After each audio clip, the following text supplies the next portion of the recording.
I believe that everybody has a story, and I'm fascinated to hear them. So come with me as we take a walk down Assassination Street.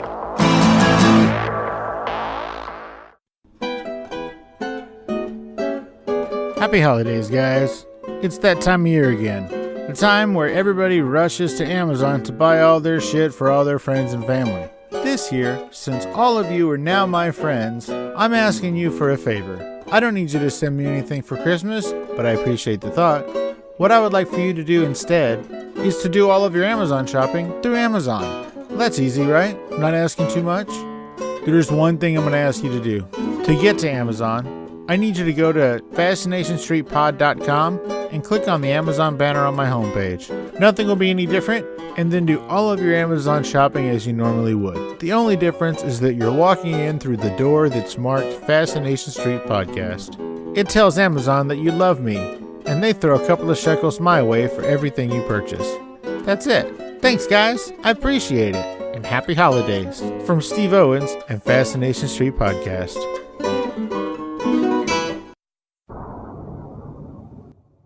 From now until December 31st, 2018, the James Beard Foundation is accepting nominations for the 2019 James Beard Awards. And I invite all of you to join me in nominating Chef Stephen McHugh from Cured in San Antonio, Texas, for the 2019 James Beard Award for Best Chef Southwest. I've made it easy to do this, guys. If you go to FascinationStreetPod.com and look to the right of the page, there will be a photo of Chef Stephen McHugh. When you click on that photo, it will take you to the 2019 James Beard Award page. You will need to create an account, but that'll only take about 60 seconds and they don't ask for much. It's really just a name and password kind of a thing. Once you've created an account, it will take you to the nominations page. From there, you'll click on the 2019 Restaurant and Chef Awards, and then complete the submission form, making sure to select Best Chef Southwest as the category. It's that easy, guys. All it takes is 5 minutes of your time, and I would greatly, greatly appreciate it. So thank you in advance, and now let's get to this week's episode. Alright, guys, there's a hugely popular true crime podcast called Thinking Sideways. Thinking Sideways consists of 3 people: Joe, last name omitted, Steve, last name omitted, and Devin, last name omitted. This episode of Fascination Street is my conversation with Joe from Thinking Sideways, also known as Joe Danger. In this episode, we talk about what the hell a dragon boat race is. We also talk about how Joe, Steve, and Devin met and what made them decide to do a podcast together. We talk about how Thinking Sideways got started, how it got massively popular, and the reasons that they called it quits after 5 years. And Joe tells us all about his considering starting a new podcast and what that might look and sound like. Enjoy, guys. This is my conversation with Joe Danger, or Joe from Thinking Sideways. Yeah, talk to me, yeah.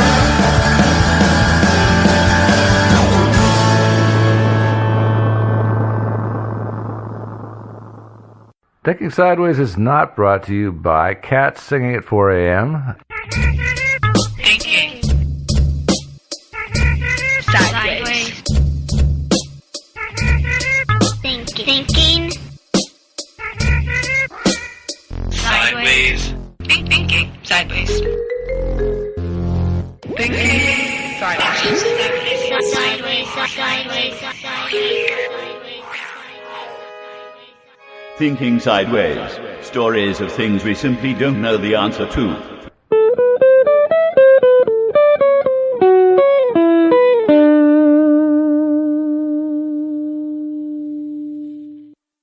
Welcome to Fascination Street, Joe. Now, I'm a little confused because your last name is a secret, so help me understand this. Is your first name Joe and your last name Thinking Sideways, or is your last name Joe and your first name Thinking Sideways? Yeah, I'll never reveal that. No, my first name really is Joe. My last name is Danger. So I just go by Thinking Sideways. Oh, okay, cool. But, yeah. So for this episode, I will probably alternate calling you Joe Danger and Joe from Thinking Sideways. That works. Yeah, whatever you want to call me, it's fine.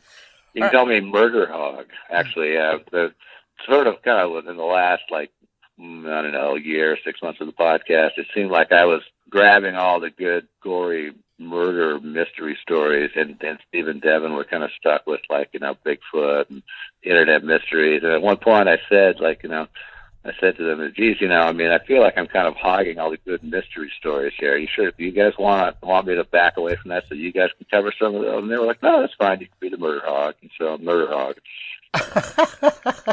So call me Murder Hog. All right, Joe from Thinking Sideways, Joe Danger, Murder Hog. Murder Hog. Welcome to the show, man. How you doing?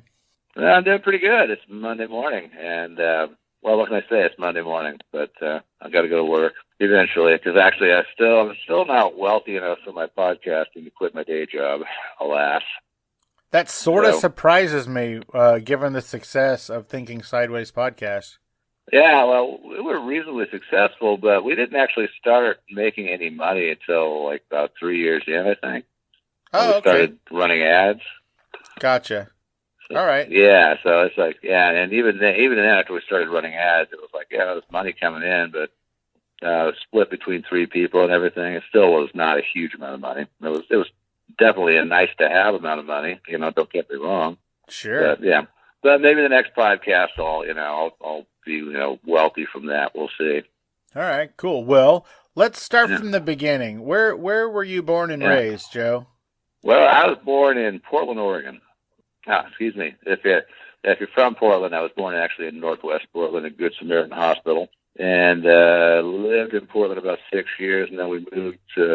My family and I moved out to this little dinky town about 25 miles away from Portland, where I lived till I was about 18. So I've and then from there I moved to Los Angeles for a while, and so I've kind of lived in all big cities and little dinky tiny towns. This little town that we were living in, which will remain unnamed, we'll call it Joeville. When we moved there, it was it had no traffic lights. And when we got our first traffic signal, it was really a big deal. So that's how small this town was. Are we talking about the 1950s? No, not at all. So I'm not that old, but it's just that we just traffic lights didn't. I don't know when exactly they became ubiquitous in every tiny town, but at least when I was really young, there were lots of little towns out there that didn't have much in the way of traffic control. Wow, that's nuts. So let's just say that you live in Norman Rockwell. That city was Norman Rockwell, Oregon. Yeah, I kind of like that, except it wasn't picturesque at all. But other than that, I guess it's kind of Rockwell-esque. What took you to L.A.? I decided I wanted a big change after living in a little dinky, tiny town in the middle of nowhere. I wanted to, go somewhere big and exciting. And so I decided when I got out of high school to go to college in L.A. And so that was an experience. It was a little culture shock to move to a town like L.A. from tiny town Oregon. And it was a lot of fun for about 3 years when I just got sick of L.A. I don't know if you've been spending a lot of time in Los Angeles, but it can get a little tiresome. And so I finally gave up on that and quit school for a while and moved back to Oregon. Eventually I did get my degree. In what? Political science, don't laugh. But I can't say it without laughing. I mean, I really should have gotten a degree in electrical engineering, but poli-sci. Well, I didn't even graduate from college, so who am I to laugh? Yeah, but and there's a lot of poli-sci is easy to make fun of, but there's actually stupider majors out there these days. But at the time that I was majoring in that, I was thinking of either maybe going to law school, or perhaps going into journalism, and so I wound up doing neither of those things. But the degree has not been totally useless to me. It's opened a few doors, so it wasn't a total waste of time. I think just having a degree opens a few doors. Well, exactly. It does. I mean, I think it just tells a future employer or whatever that, you can jump through a bunch of hoops and get through a bunch of BS. And so, hey, that's a skill, right? Yep. It shows that you can show up fairly on time for a few years and put up with a bunch of shit. It kind of does. And so, yeah, and you can persevere through all that stuff. And so, yeah. And luckily, it was all far enough back in time where college tuition wasn't outrageously expensive like it is today. So I got out of it without massive amounts of student debt, and I paid off my student loans a long, long time ago. So that's awesome. But it's not like it is today, where people graduate with $100,000 in student debt. That's awful. Well, I feel like $100,000 in student debt is for an associate's degree. Yeah, well, it kind of depends on where you go to school and what you get. Like, say, if you go to get a medical degree, obviously $100,000 is nothing. Sure. But, if you're just getting a regular poli-sci degree, $100,000 is stupidly high amount of money or something like that. So I have been to Los Angeles a couple of times, and I was born and raised in San Antonio, Texas, which is not a small city. I think it's in the top 10 or 12 as far as size, typically, whenever those things come out. But going to Los Angeles was a major, major shock because that place is huge, crowded, dirty, and the traffic is ridiculous. Yeah, the traffic is one of the things that really gets to you. It is ridiculous. And one of the things that got to me is I started feeling almost claustrophobic living there because here in Portland, I live right in the heart of Portland. I'm basically across the river from downtown is where my house is. And but if I want to get out of town, I can be out of town in 20 minutes. Whereas in LA, if I wanted to get out of town, it was like a couple of hours. Yeah, you better pack a lunch to get out of town. At the minimum. Yeah. Yeah, depending on where you live, you can't get out of your neighborhood in 20 minutes. Oh yeah, and so yeah, it kind of gets to you after a while. It's like it's nice. That's one of the things I like about Portland. It's got its drawbacks. Portland is not. If you're out there and you're listening and you're thinking about moving to Portland, don't do it. Don't save yourself. Don't do it. But still, Portland does have its good points. It really does, and that's one of them. Is that it's reasonably compact and not too huge, and so you can get out of town, and so it's a good thing. I was there for about a week, and I was doing a bunch of interviews, and I was looking at, like the next day's interview, I had to be somewhere, I don't know, let's just say 9 o'clock in the morning. And so, it's 11 o'clock, it's 11 o'clock the night before. And I sort of kind of Google directioned it to see how long it would take. And it was 11 minutes. And I was like, that's awesome. I was like, that's fantastic. But the fatal flaw in that was that I did that. It was 11 minutes at 11 p.m., right? Yes. It took me an hour and 15 minutes to get there. Yeah, I know. It's we have a rush hour here too. Again, like everywhere else, it didn't used to be this bad. 20 years ago, actually, even rush hour here was pretty cool. But it's gotten kind of nasty because a lot more people are moving here, and the freeways ain't getting any bigger. So, alas, modernity has caught up with us. It was really funny because when I finally got to where I was going, the guy was like, "Why didn't you take the train?" And I was like, the fuck am I supposed to know to take the train? I'm not from here. I know. No, you should have called him. But why didn't you? I'm surprised the guy didn't say, why didn't you take your bicycle? Yeah, no shit. Yeah. And speaking of which, by the way, if you're ever back in Portland, definitely look me up. We don't have to do an interview, but I can show you around a little bit if you didn't get to see any of Portland the last time you were here. Or we can go shooting if you want to do that. There's lots of good shooting spots around here. That'd be fantastic. I might be off and on spending some time in Seattle, or in the Seattle area. That's not too far from you, is it? Seattle? That's about 3 hours away. Yeah, okay, cool. Because right up I-5. If I do end up spending some time there, I will have enough free time to come, to make that trip and hang out. Mm-hmm. Oh, that'd be good. If we go shooting, we'll see if we can hook Devin in, too, because I know Devin likes to shoot occasionally. Oh, see sweet. If we can get her in on the whole thing. We can have an interview right there at the shooting spot. Oh, yeah, that sounds like an audio nightmare. Yeah. Well, we'll sit inside the car while the shooting goes on outside or something like that. There you go. Put those protective headphones on me, you, Devin, and the microphone. Yeah. Or we could just wait till the shooting is done and then do the interviewing. I guess that's one way to go with it. So you left Los Angeles and went back to the Portland area, And I guess, Mm-hmm. is that where you finished your degree, was in Portland? Yeah, I finished up my degree in Portland, and then just sort of went out of the working world and did my thing for a while, and I'm still doing my thing in the working world, planning on doing it for a long time to come, and hopefully, unless, of course, the podcasting world just, takes me away and wants to pay me $1 million a year, in which case I'll leave the working world and be a podcaster. When that happens, bring me. I will let you know. Yeah. It's podcasting is great, but we got into it when it was still a very kind of young thing, and now it's gotten to be really huge. But which is great. But now the problem is everybody and his dog has got a podcast, and so it's like there's more listeners out there than ever. But there's also so many podcasts that it's still hard to really attract a huge number of listeners. It is. I'm pretty. Yeah. I think that the last time I checked iTunes, there was over 1 million podcasts available. Oh, yeah, easily. And some of them, of course, you get, this is another fairly recent phenomenon. It happened after Serial. And Serial kind of made podcasting more legitimate and brought more listeners in, which was awesome. But then a lot of big name types came into the thing, like, let's say Joe Rogan, for example.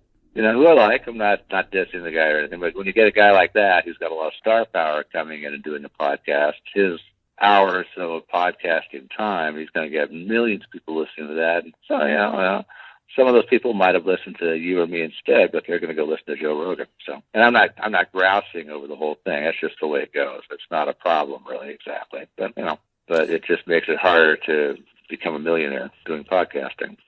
Well, for us, not for him. But yeah, you're right. Look at Adam.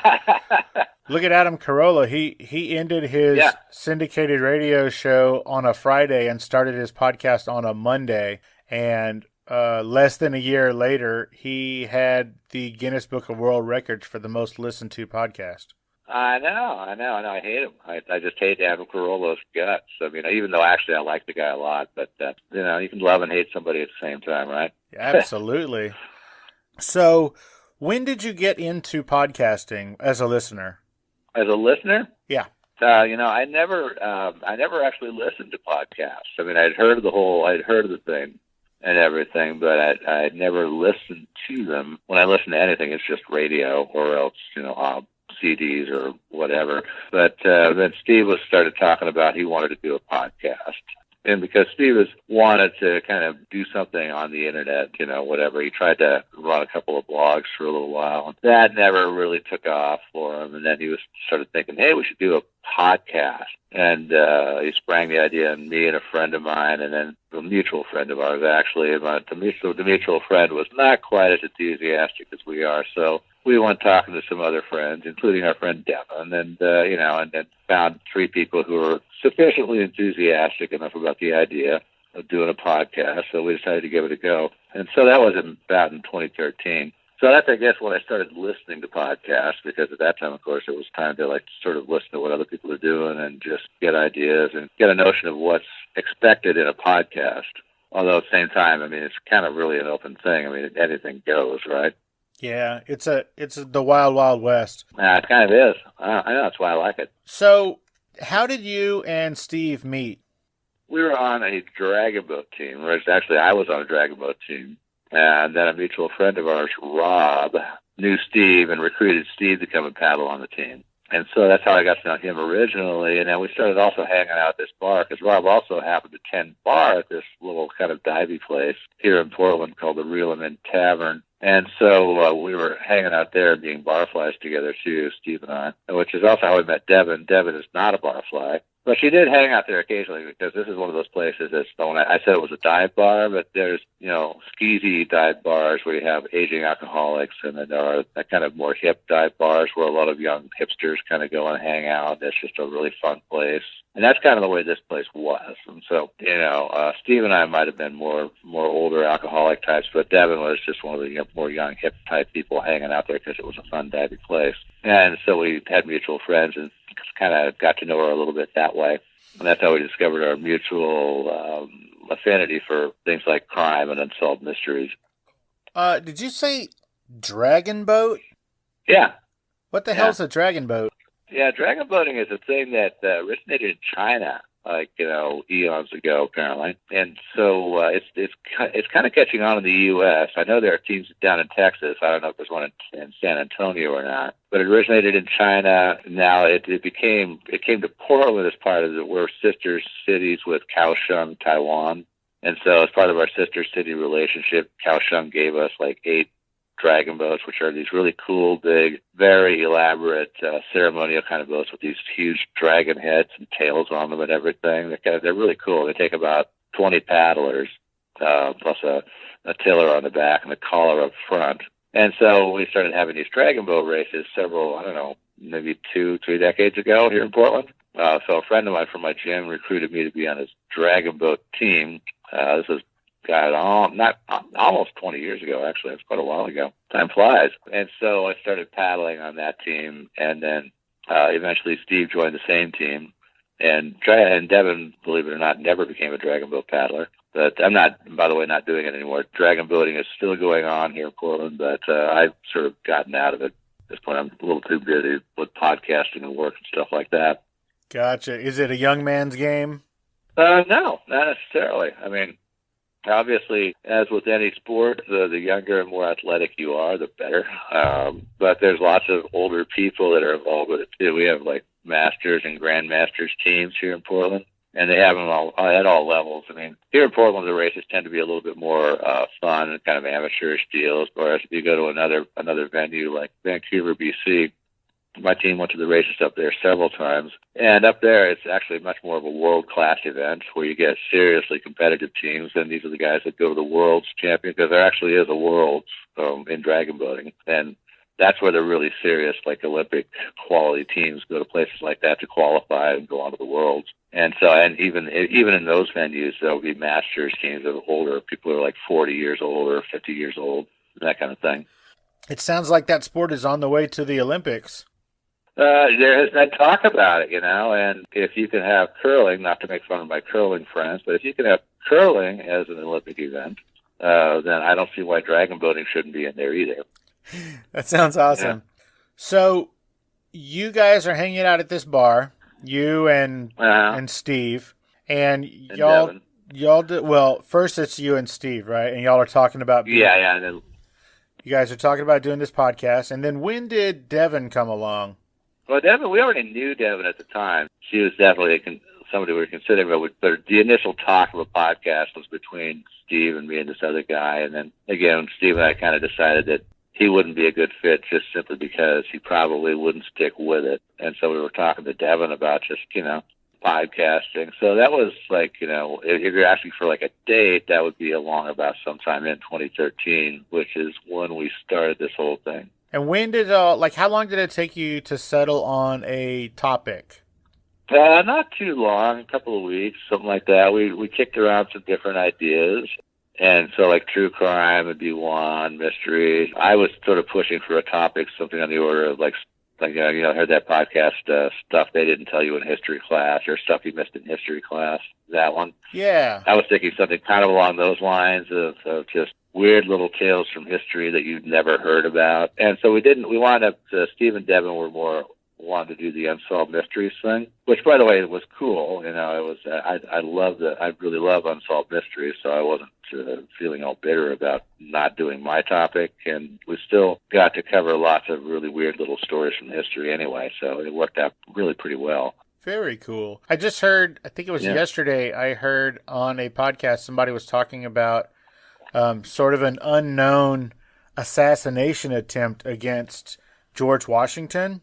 Uh-huh. And apparently he grabbed everybody that he thought was involved in this plot and had a public hanging of all of them in front of 20,000 people. Oh, really? I don't think I've heard that story. That's probably one they don't want to talk about. Yes. Even back then, he really didn't want that to get around because he was still commanding troops. And I guess it's hard to get people to follow you and listen to you if they know that at any moment you could just hang them. That definitely typically has been the way to enforce discipline in the military, at least back in the old days. It's like, yeah, oh, you said no to me. Okay, well, we're going to string you up. That's right. It would definitely focus people's attention on the task at hand. As for 20,000 people, I think back in those days, it's like hangings were kind of the big public event. Everybody went to hangings. Kind of hard to imagine today, but it was major entertainment back in those days. So how did you guys decide how to divvy up all of the different duties? Because there's 3 of you, and I would imagine y'all had to assign some roles to each person. How did y'all figure that out? Yeah, that just sort of came along by we didn't, at the beginning, we really didn't know what exactly would be involved. Steve volunteered to do the recording and the editing and stuff, so he was the one among us that had a little more computer savviness. He was already monkeying around with GarageBand on his computer, whereas Devin and I knew nothing about GarageBand, and we both know more about it today than we used to, but Steve was still more the expert on that. So that kind of fell to him, and then everything else was pretty evenly divided up. We would settle on a story, and we'd put links out there. So let's say Devin decides she's going to do a story about, Bigfoot. And so she does some research, put some links out there on our Google webpage, because we'd set up a Google account. So like Google Documents, she put links out there. And then her job would be, since it's her episode, it's her job to research the hell out of it and write up a script, which she also puts out in a Google Doc for us to read.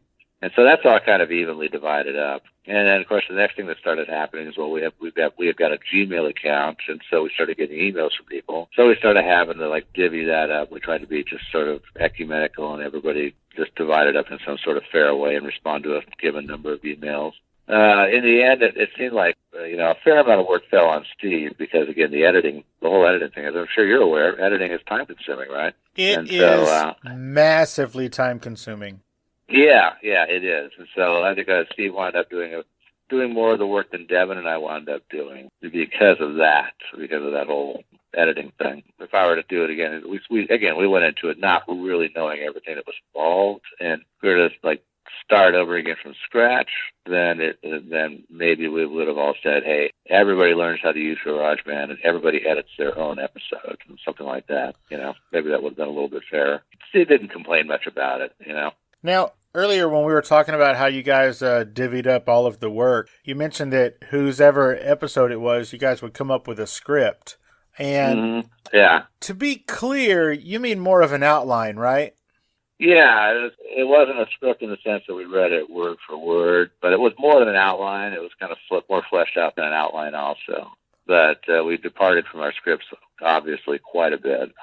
But yeah, it wasn't a word for word kind of script. It's really kind of hard to do when you're trying to do a format like ours, where it's 3 people sitting around talking about an unsolved mystery. You really can't script that in a way that wouldn't come out sounding very, very stilted. If it had been totally scripted, it would have been better in a certain way, because I know that I found out, this is something I'm sure you maybe realized too, after you start playing back your own stuff and listening to it. I never realized how much I say stuff like, I say, a lot more than I realized, and I a lot also. And there probably would have been a lot less and knowing by me and everybody else if it had been totally scripted. So, but that's okay. I have noticed that it's and versions of that, and also the word so. So? Yeah. So so I do so a lot too, come to think of it. You would be done saying something, and as a transition I would go, so when you were a little or whatever. Yeah, exactly. Yeah, no, that was my big signature thing. I'd be go off on my little thing and then come back to the main story, and then I go, so anyway. And I did so anyway quite a lot, to the point where often Steve and Devin would put up their hands and say, Joe, just said so anyway. And so a lot of those, believe me, actually a lot of them got edited out. Oh, you don't have to tell me. Yeah. I counted them one time. It was an hour-long interview. I counted both my and the guests' versions of and it was 156. Good on you for taking on that job of counting all those. 156, that's pretty good. And how long? About an hour? Yeah, well, it started out as an hour, but as you can imagine, just taking out the ums and the took off a couple of minutes. Yeah, I can imagine. But, I mean, almost everybody does it. But it could be worse. I remember several months ago when the latest iteration of the real D.B. Cooper hit the media. It was this guy who claimed who had just written a book and who named the real D.B. Cooper. I don't know if you remember this. This was like 2-3 months ago. Yes. And the guy's name was Walter Reckup. And they had a little bit of audio that you could listen to of this guy, because the guy whose name I can't remember, who wrote the book about him, actually did quite a few taped interviews with him. And Walter Reckup, a.k.a. D.B. Cooper, his big verbal tick was to say right there. So instead of saying he would go like right there. So he's talking like in the space of like 4 sentences, this guy said right there like 6 times. So like I said, is probably a better verbal tick than right there. So like I said, it could be worse. So right there, how would that work? Like right there in a conversation, it sounds really weird. I don't know. I don't know. It was actually a very short little snippet of audio from this guy, and so there are supposedly many, many hours of tape recordings of this guy. So I'd have to listen to more of this to find out just how much this guy did that. But based on that very short snippet, he seemed to say it quite a bit. And I didn't see any reason for him to say it. It didn't really make sense, except as kind of like I said, a verbal tick, kind of one of those little placeholder while your mind is turning around, and your voice is kind of catching up, which is why we say things like so he was saying right there, which was, I thought, a very peculiar kind of verbal tick. And that's one of the reasons I knew, by the way, that he wasn't D.B. Cooper, because obviously that verbal tick would have been noticed by the witnesses that were there at the time of the crime. But yeah, right there. And I thought maybe, like this guy is from the Midwest, maybe in the Midwest it's more of a common thing for people to say. I don't know. Interesting. Like how in some communities, you know what I mean, or you know what I'm saying, is sort of a verbal tick. Yeah. But it's okay. I mean, we've all got our weird little verbal ticks. Interesting. So you guys are toiling along doing this. I guess y'all were doing this at Steve's house? No, actually, we did it at my house. Really? I've got, so I got a place that's in a fairly quiet neighborhood, and I got this it's a sort of bedroom / office. I use it as an office, and so it was a pretty good place for a studio. So it was a pretty good place to record. So you guys are toiling away and doing this for a couple of years, I guess, before you guys got on the big stage, right? Yeah, it poked along for a while before we started really getting a lot of downloads. And then there are a couple of things that kind of gave us a little bump. Like we had this thing called a 5-year rule. We would try to tackle only mysteries that were at least 5 years old, so we didn't get upstaged or overtaken by events. But we made an exception for MH370. Do you remember MH370, the jetliner that disappeared? Yeah, was that the in Malaysia? Yeah, the Malaysian flight? Yes, that one. Yeah, and so that was a huge deal in the news and everything. And so I suggested that we violate our own rule and do an episode and crank out an episode like right now about that with all of our speculations about what might have happened. And I concluded terrorism. I concluded that that had been taken by terrorists, and they were going to be showing up with dirty bombs somewhere, somewhere in civilization, dropping dirty bombs on us. It hasn't happened yet. Doesn't mean that I'm wrong. They might still show up. But so we did that, and because it was still big in the headlines and everything, a lot of people were just doing Google searches on it apparently, and came across our podcast, and so suddenly we saw this big surge in downloads from it, which was kind of cool. It was inadvertent. We didn't, we weren't actually trying to. Well, of course, we were always trying to, but that wasn't our sole reason for doing it. But that gave us a bump. And then, I don't know, maybe a year after that, we got mentioned in Mashable. It was like after Serial ended its first season, Mashable published a list of podcasts that you might listen to if you finish Serial and you're looking for something else good to listen to. And so they mentioned us, which was really awesome. And that gave us a big bump. And it just kind of went on like that it just kept growing and growing until eventually, along about mid-2016, we started breaking 1 million downloads a month, which was pretty awesome. A month? Yeah, 1 million a month. By that time, of course, we had about 3 years of back episodes and stuff like that. So we're talking about 4 episodes a week. And so that's not a million episode downloads. So people are listening to our episodes and also downloading stuff from our back catalog and everything. So, but still, you know, it was a lot. I mean, I remember, you know, after a year when we were up to like 40,000 listeners, we were all like, oh my God, 40,000 listeners, oh my God. You know, it was a huge deal to us. Or excuse me, 40,000 downloads in a month, not 40,000 listeners. But we thought that was a pretty huge deal. And so it was pretty great when we finally busted 1 million. Although we're still not sure, because, and I'm sure you're aware of this too, is that the actual download numbers are constantly, the methodology, the algorithm is constantly being revised. And so when we were at 1 million, it wasn't too long after that, whoever it is that decides these things started saying, well, it looks like we've been overcounting downloads. And so we're revising our methodology here a little bit. And so everybody's download counts went down. So as far as we knew, we were over 1 million a month. Maybe we never actually attained 1 million a month in real life. I'm not really sure.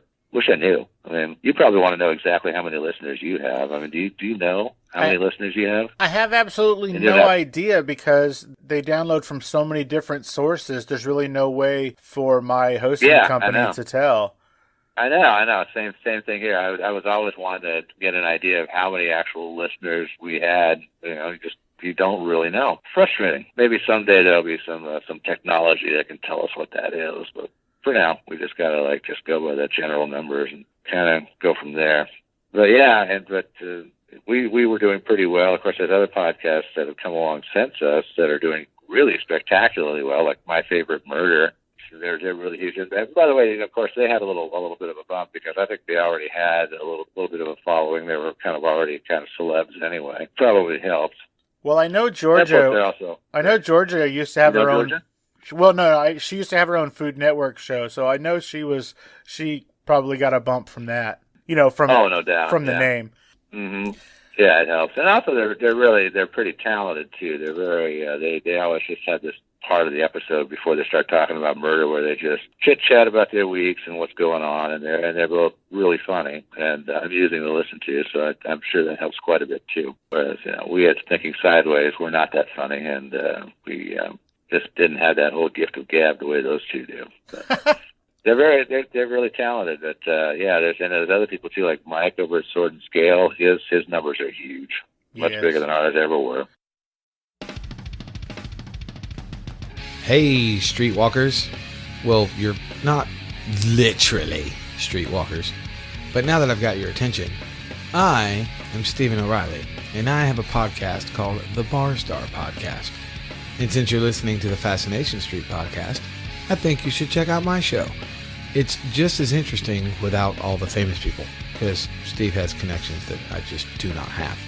But if you dig podcasts about music, working musicians, and other random shit that I decided to talk about, based around music, of course, because that's what I do.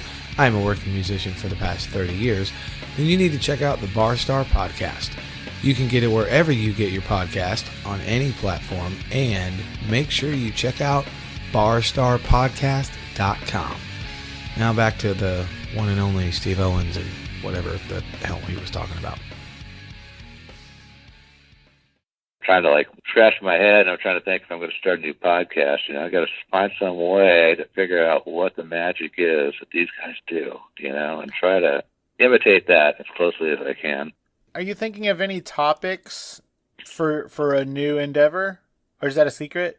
No, it's not a secret. I'm kicking a few ideas around, but there was talking to some people over at Wondery about some possibilities, and they were thinking that true crime is kind of a saturated genre right now, which I think is probably true. There are a ton of true crime podcasts out there. So if I were to do something new, which I'm really leaning towards doing, I'm kind of thinking either sort of a more historical kind of format, where I talk about just weird history stuff, stuff that you never heard in history class, but not to imitate those guys. And that would be nice, because I could still do some mysteries and crimes, of course, D.B. Cooper. That's historical, because that happened 50 years ago, right? So, hey. But, so there's that possibility. Another one I was thinking about, I was thinking there's not much in the way of podcasts regarding espionage. So I was kind of thinking about doing something about the history of espionage, and so talking about controversies in espionage, like was there a mole in MI5 back in the 60s, or some other, sort of secret projects that were undertaken by the CIA and stuff like that. And there's a lot of stuff out there to cover. And so I think, I don't know if people would get as excited about that as they get about things like murder, so I'm not sure, but I'm kind of leaning towards that right now. Well, what do you think? I mean, what's your objective opinion? Do you prefer true crime, or do you think espionage should be kind of cool? I agree with you. I feel like there's enough true crime out there. I think that espionage thing sounds really, really dope. And to be fair, you had a heavy hand in making true crime so popular and relevant. I think you could probably do the same with the espionage thing. You have a way of making things very, very interesting. Yeah, well, I hope that we did. We tried to take stuff and make it interesting. And espionage can be kind of esoteric sometimes. You're talking about stuff like, well, was there a mole? How do we know? And it gets very like, oh, we picked up this little clue here, and this defector said this, and radio traffic picked up over here. So it tends to be kind of like that. So that's why I'm kind of wondering if it would maybe turn a lot of people off, because it's just not as easily relatable as like, wow, we found this guy's fingerprints and we found a bloody knife in the back seat of his car. It's not quite as, right in the face as that. It's a little more subtle. But, there's probably people out there who would really, have an appetite for that kind of thing. Absolutely. I think you could bring some of your old audience and then tap into a new audience. And espionage, some of it is just as salacious as murder, but all of it is just as unprovable as, unsolved murders. Often it is. Like one topic, if I do this one topic would be, as I was mentioning, the presence of a mole in MI5. Way back in the day. MI5, in case your listeners don't know, that's the counterintelligence branch of British intelligence. The actual existence of a mole was kind of just inferred from various things that happened. And eventually some people high up in the organization concluded there had to be a mole in their midst because of these various small little subtle things that happened. So there's still a raging controversy about who the mole was. And I can name a couple of names now, but I don't want to spoil it. But it still is not resolved. I mean, the chief suspect for the mole actually went into retirement and eventually died, even though he was still suspected of being a mole. And there's a very good chance we never will know 100% for sure, unless somebody, say, over in the Soviet Union, the former Soviet Union, actually decides to open up the files and tell us the truth about what happened. So maybe we'll find out someday, maybe not. That doesn't mean I can't speculate endlessly about it on a podcast, right? Absolutely. That's the whole point of unsolved mysteries and true crime. But I will go ahead and spoil it for everybody. That MI5 mole was, in fact, D.B. Cooper. Yeah, no doubt, yeah.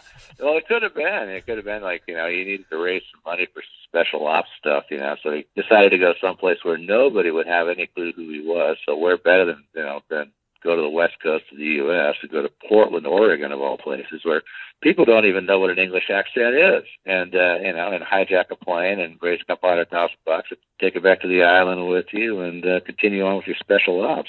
Yeah. If you decide to do a historical theme, you can talk about how half a century before 9/11, there was a giant plane that crashed into the Empire State Building that nobody seems to know about.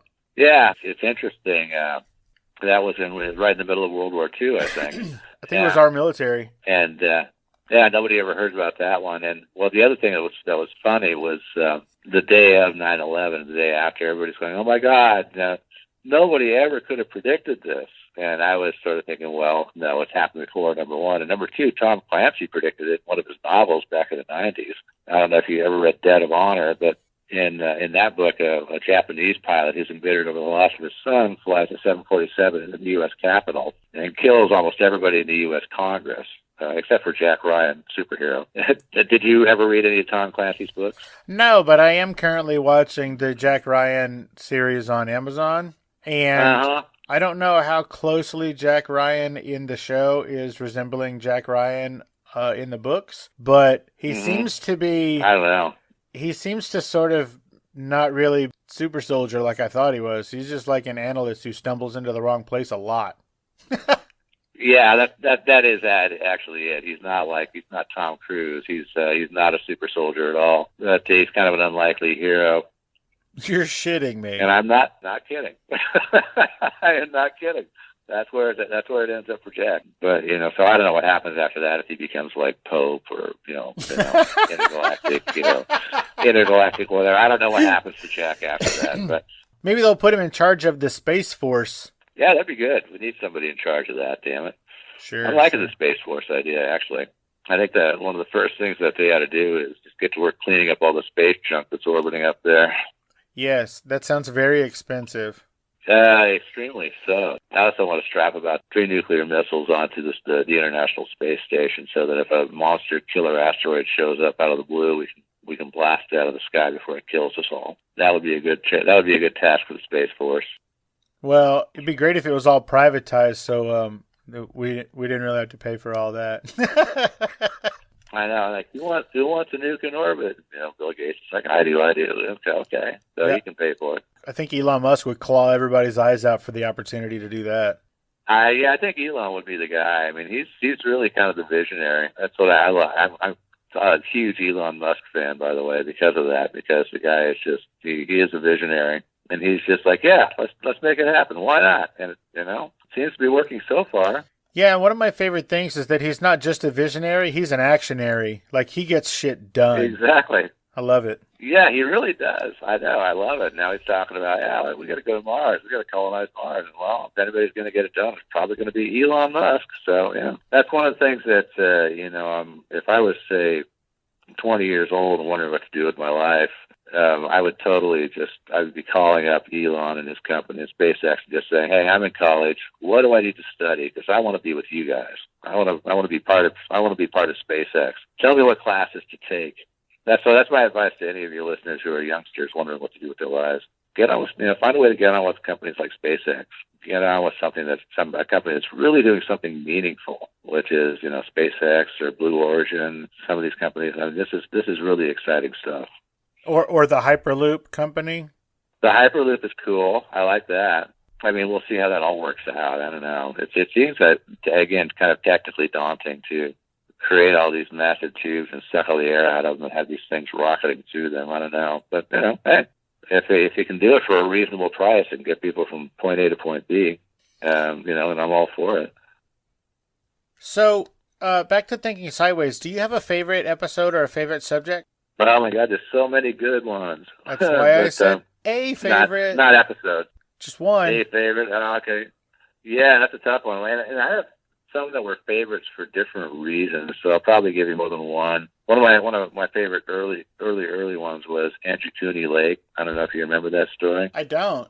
That was the one, this Canadian trapper was way far off in the Northwest Territories in this very sparsely inhabited area. And he comes to this Indian village, which was kind of one of his regular stopping points. And he found, it was around twilight when he got there, and he found that it was eerily silent. And when he got into the village, everybody had disappeared. And there were meals set out on the tables, and rifles had been left behind, and, there were still fires glowing in the fireplaces and stuff. But all the people had vanished. Does that sound familiar at all? Vaguely. Was this a while back?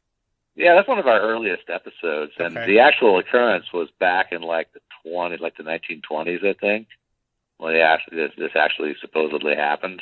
And then as you get into the story a little bit, it turns out that the original story was from a newspaper article that was written by a guy named Emmett Kelleher and published. And in the original thing, what it was this guy came across an Indian village that was deserted, but it was actually just a bunch of tents that had been left behind and a few things like that. And so that in and of itself wasn't that remarkable, but it grew in the telling over the years, and this is way before the internet, but it grew in the telling into this whole thing where it was actually a small town with wooden buildings and everything that had been deserted. And so one of the things I found kind of fascinating about that is just the idea that something that in itself started out as probably kind of a little bit of an over-dramatized newspaper article, but that was still about a fairly mundane thing, grew into this huge story that even today the Canadian Mounted Police have a special webpage apparently devoted just to denying that there's any substance to this story.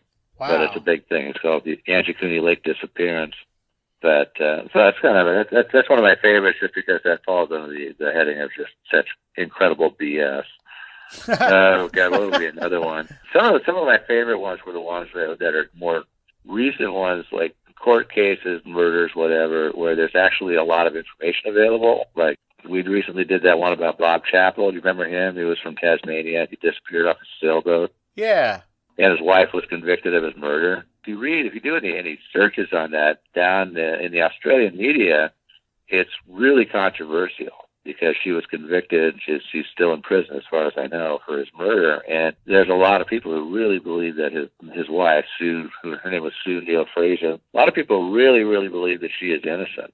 And I took a good look at all the court documents and stuff. And that's usually a good place to get a good summation of all the state's evidence. It's just by reading like the court transcript. Sure. And you can also get the defense's rebuttal to all that stuff. So that's a really good place to look if you're ever thinking about doing a podcast about unsolved mysteries or crime. And I read all those, and after reading all that, I just thought, wow, she's guilty of sin. So that's one of the ones that I really enjoy, is when the media is all flummoxed about something, and I can look at the documents and say, well, no, she's obviously guilty, because here's why. There was another one, the case of Colonel Philip Shue, and that was one that CBS 48 Hours did this hour-long episode on, and they were totally on board with this idea that he had been murdered. And again, I took a look at all the various investigations and documents they produced and stuff, and concluded something way different from what these guys concluded. So that kind of stuff, where I can look at all this stuff and find stuff that it seems like everybody else has missed. I really kind of enjoy that, because it makes me feel smug. Yeah, it really is kind of appalling though when I look at that. When you look at something like CBS 48 Hours did this episode that was so sensationalistic, and it was pointing a guilty finger at this guy's ex-wife. And I just thought it was amazingly irresponsible when I looked at in careful detail at everything for these guys to be making these kinds of accusations. It really kind of calls into question everything you see on the TV news.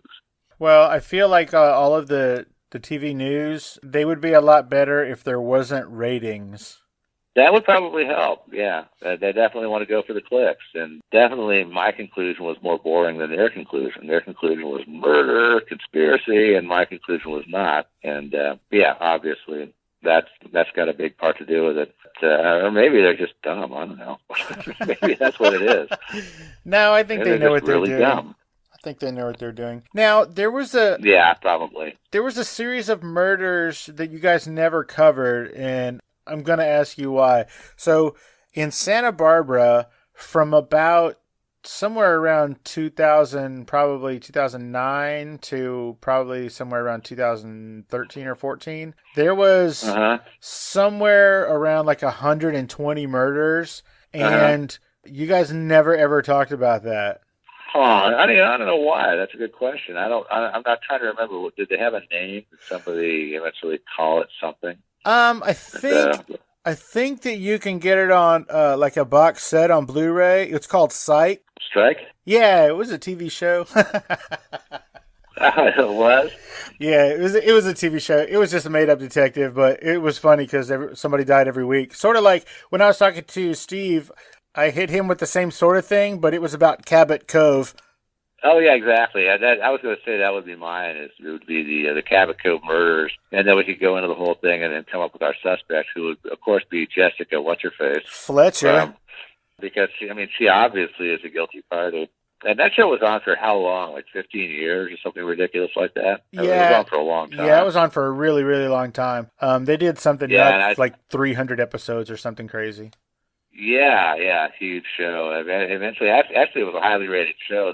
I heard the reason they did away with the show is that it wasn't even the audience, but it was just that it appealed to an older demographic, and unfortunately, the older demographic, they don't buy stuff the way 20-year-olds buy stuff. And so that's why they got rid of it. It wasn't just the number of people watching. It's like they couldn't attract those high-paying advertisers. So just that's for every time that people talk about the free speech and all that stuff. It's like, no, with these guys, it's mostly not about free speech. It's about money. But anyway, back to Murder, She Wrote. My ideal final episode for that would have been Jessica fesses up to all the murders. Wouldn't that have been great? She talks about, like, yeah, you guys never figured it out. You know, I was always there. Nobody ever put that together. None of you. You're idiots. And then she talks about how she framed all these different people and planned evidence. Wouldn't that have been a great final episode? And it would have been easy to do because it could have been a clip show with her just sitting by the fireside chat style. Oh, yeah, totally. Yeah. And it could have been a nice, 2-hour clip show with all these little reminiscences from all these past episodes. And in the end, she's being let off the gas chamber and stuff like that. Yeah, it would have been great. I understand why they didn't do it, but I still think it would have been awesome. Well, because all of those old people that were watching would have had a heart attack. Oh, I'm sure it would have broken their hearts, yeah. Not my Jessica. I bet, though, if you'd run it past Angela Lansbury, I bet she would have loved the idea. Is she still alive, do you know? Do you think? I don't know. That's a good question. I do not know. I haven't heard that she's died, but then again, I don't pay that much attention to celebrities living or dying. Right. I think she'd probably be up for it. Yeah. We should probably, actually, we should try to find out if she's still around and if she wants to do something like that. I think that would be really cool. I'm on it. If nothing else.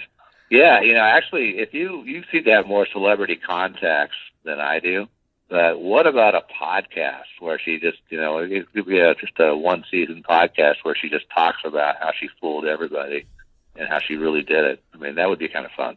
That'd be amazing, and it'd be light lifting for her because I'm sure she's up there in age. She probably is, yeah.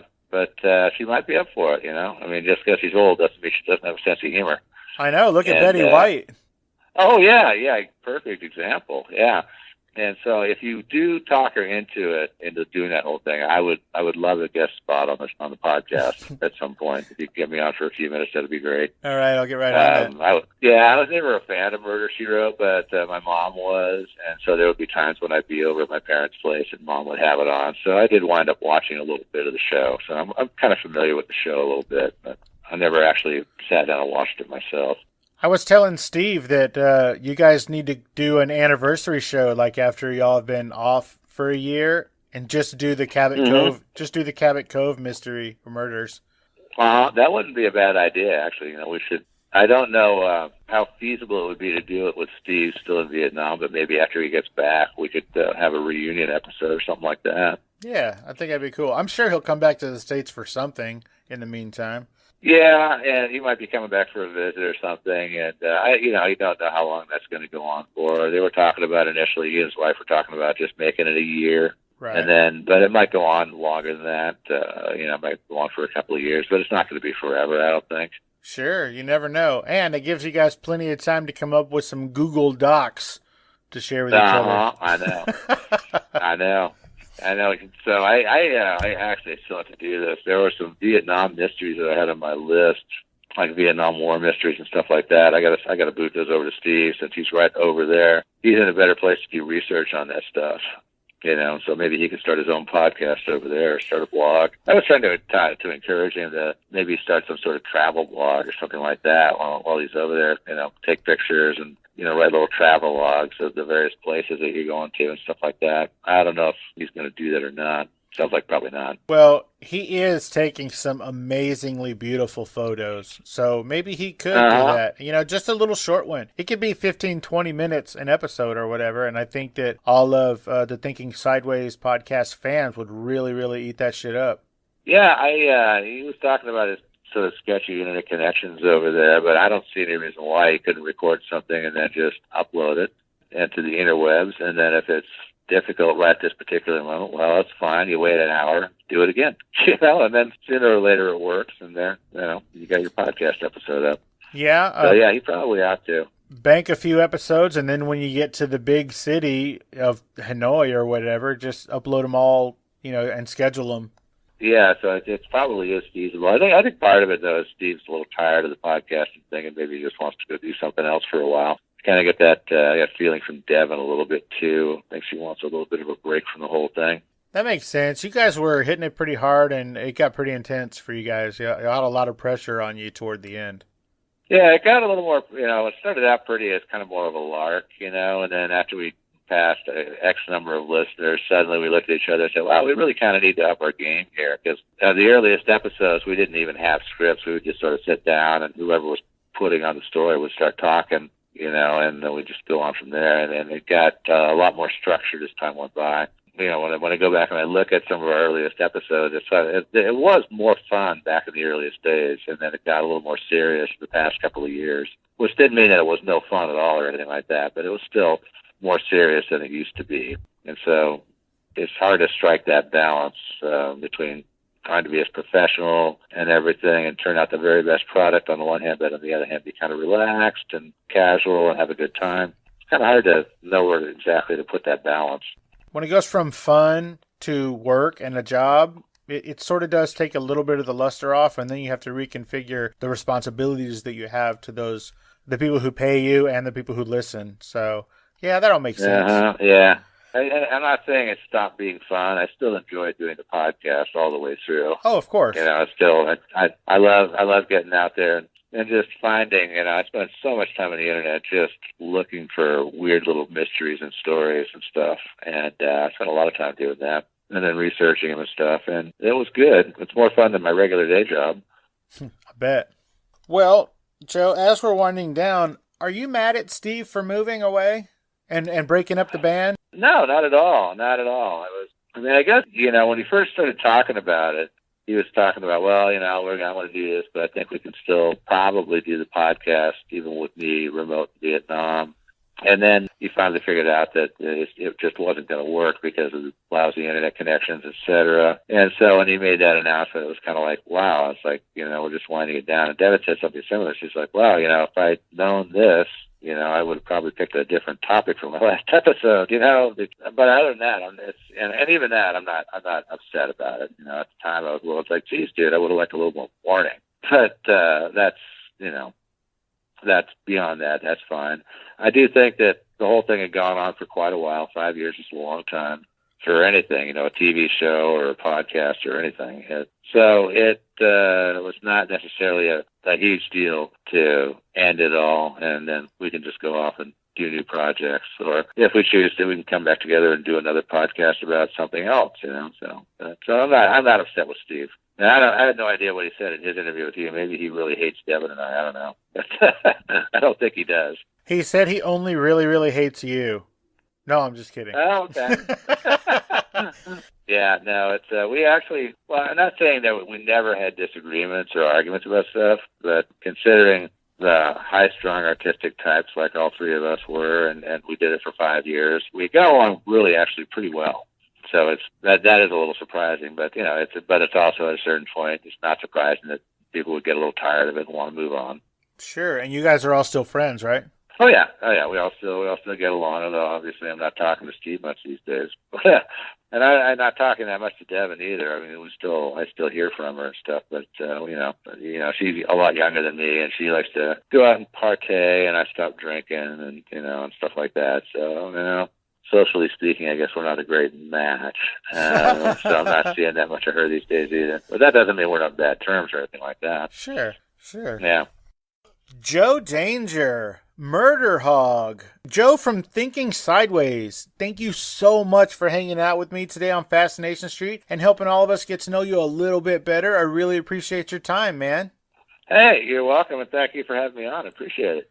Absolutely my pleasure. I want you to keep me informed of whatever your new project is going to be. I would be happy to pimp it for you and help get the word out. Maybe I totally appreciate that. Maybe run a commercial spot for you if you can put one together or whatever. I would definitely be amenable to that. I really appreciate that, Steve, because I'm going to need it. I'm sure you won't. But in the meantime, I want you to have a great, great rest of your day and week. And you too, Steve. I will talk to you later, Joe. Thank you so much. All right. See you later. All right. Bye. Bye.